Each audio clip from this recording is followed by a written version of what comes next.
Só vai gravando a gente que tá gravando. Nossa. Vocês estão tudo de costa, todos dois, viu?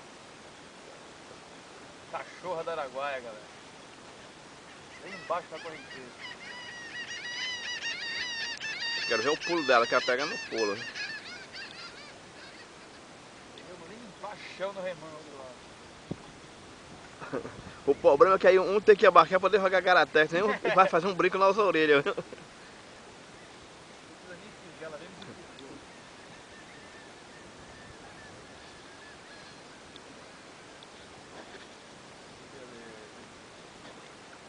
Já tá pro outro lado, eu tô caçando pro rumo, eu tô pro outro lado do pé.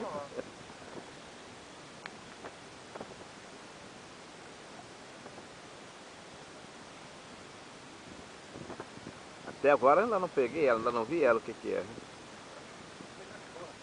Você já viu o que que é?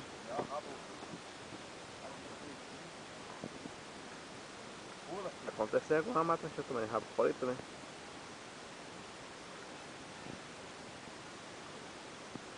É, se fosse uma piraíba, o barulho é outro, viu? Um solta a canoa, solta o barco. É uma cadela mesmo. É uma cachorra. O cachorro chama ela de cadela.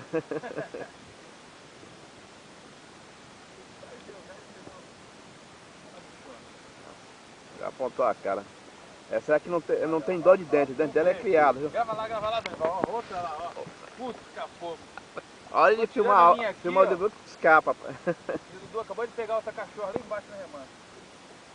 Olha a piranha comendo. Ô louco, rapaz. Deixa eu ver se eu consigo pegar as piranhas lá. Não consegui não. Ah, é a piranha, eu quero ver se eu consigo pegar elas. Calma, deixa só o cachorro dentro da água aí. Deixa eu ver se eu peguei não. Vai.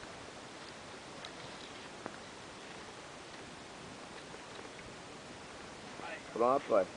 Mais um embarcado. É mais um embarcado. Aqui tem que aparecer o peixe e o dono do peixe, não só fica só o peixe, olha. Olha o tamanho do dente desse animal, ó. Pegou no dedo. Já era. É de um lado pro outro. Vamos água, vamos crescer. E aqui não. Cresceu um pouquinho porque essa aí cresce, fica grande. Viu? Nem de peixe eu gosto. Ah, gosta de pescar, né? Ainda é bom que você gosta de pescar, viu? Vamos embora, galera. Valeu, Baqueiro.